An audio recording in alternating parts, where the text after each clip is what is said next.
and you know, to feel something deeply, you know, to love what you're trying to say, you know, or love the fight of trying to say that thing, and to be at the end of your tether trying to say it, so that your skills have to run to catch up with that thing that you're trying to say. I think that's a worthy goal, That's you know, true. and you know. Well, speaking of authenticity and family, it's nice to have those authentic family noises in the background during our interview. It adds a nice touch. I like that.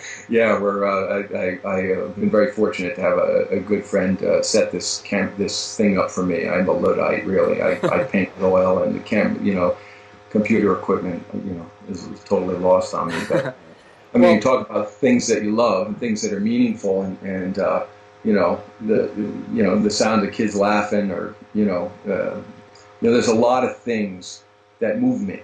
And that's what I'll ask all the time to anybody who's making art. Tell me what you love. What do you love?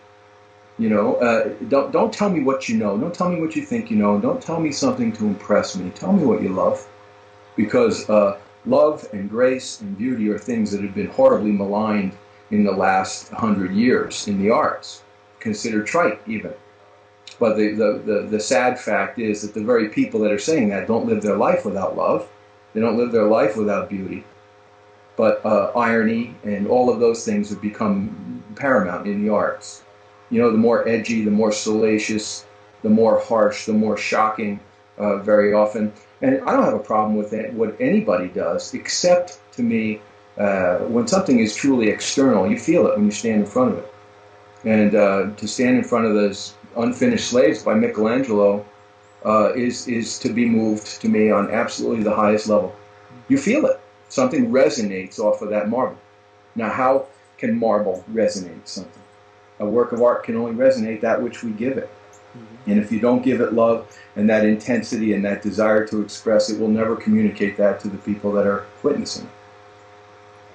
Well, another theme to your talk is originality. So it sounds like what you're saying is, if you love something and you are moved by something, then what you produce from those feelings cannot help but be original and authentic. That's exactly right. And like I said, this idea of trying to get somebody's attention rather than just saying something because it's important to you to say. They couldn't be more vastly different. Like I said, it's explaining the psychology of a hug or having somebody come up and give you one. You know, and the bottom line is that trumps everything.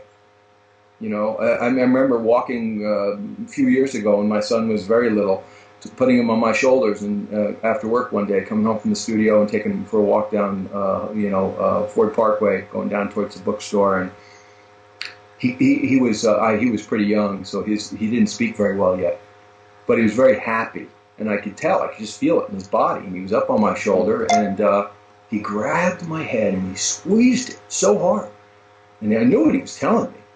But it was, what was so profound is there was no explanation, there was no wonderfully eloquent words that could explain the power of that. And I realized that if I could ever even get a piece of that with a brush, I would be able to leave something behind that really meant something to me. And that's why I say I don't think these things are trite. I don't think, I think grace and beauty and the love for saying something is important. And that's what lasts in the end. You know, you can give me the most brilliant idea all you want. You know, I go into museums now and I see amazingly eloquent passages that, you know, to describe an enigmatic work, something that is purposefully obfuscated, or it's made to be off-putting. And to me, you know, I'm sorry, I don't want to have to work that hard to appreciate something. And like I said, if you really understand your tools and your materials, clarity and economy come together when you combine that with that vision in a marvelous way. Well, that's terrific. Thank you so much, Joe, for a very authentic and profound interview. And I will put all the necessary details about your September 25th talk on this post right under our video interview. And again, thank you so much for joining us. I really enjoyed the conversation. Oh, it was a great pleasure, Phil. Thank you for taking the time. You bet. All the best. Bye-bye.